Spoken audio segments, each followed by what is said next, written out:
Hans Holbein the Younger was a master with oils, but between you and me, I actually prefer his more intimate sketches.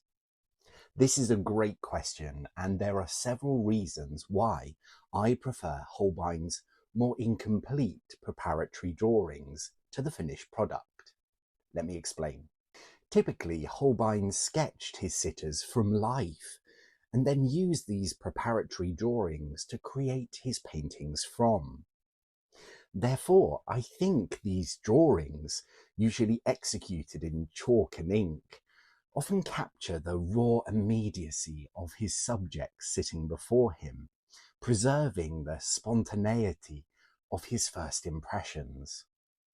Now, there are instances where we know that Holbein had been instructed to paint from life rather than sketch the sitter first, and this was certainly the case when he was sent to capture this portrait of Anne of Cleves held in the Louvre. However, this was very much the exception to the rule of Holbein's practice, because the sketches are more typically the closest connection between Holbein and his sitters. They tend to show delicate details like stray hairs or faint expressions that might be softened or idealized in the final painting, such as this glorious sketch of Lady Mary Guildford, who was captured with a glowing smile that has been muted into a more formal composition in the painting, making a more conventional and polished composition, and perhaps then adhering to the expectations of his patron. This suggests to me that the projection of status and power and controlled elegance sometimes came at the expense of personal warmth and expression. Holbein was undoubtedly a master of realism, and the discovery that I made with Kate McCaffrey and Alison Palmer of Thomas Cromwell's Book of Hours, captured in his painting by Holbein, allows us to really appreciate, perhaps for the first time, how faithfully Holbein reproduced the objects in his paintings. Science, however, can reveal that his sitters may not have always have been as faithfully captured. If we take Holbein's painting of Deriche Bourne, the Getty Conservation Institute were able to look beyond the final layer of paint that Holbein applied through the use of X-ray fluorescent spectroscopy and infrared scans. Their efforts revealed a much altered face beneath, revealing that Holbein had made significant changes to Bourne's cheekbone structure, giving him a much more chiselled appearance than he had originally captured. This may suggest to us that Bourne wasn't content with Holbein's first offering, and that he subsequently adjusted the work to better suit Bourne's expectations. Such adjustments are also evident in this breathtaking study of Thomas More, Holbein's first English patron. An infrared reflectogram reveals that the painting had been adjusted several times, and, fascinatingly, the original painting revealed by the scan is much closer to the sketch than the final, more polished painting. In a sense, then, I feel that the sketches are closer to the people of history, and that the paintings can, on occasion, lose the liveliness captured in those sketches, as colours, textures, and layers of refinement were added. But surely the fact that the sketches are incomplete renders them less appealing than the painted final product. Well, I think the genius of Holbein's methodology with preparatory drawings really can help us to see beyond those gaps.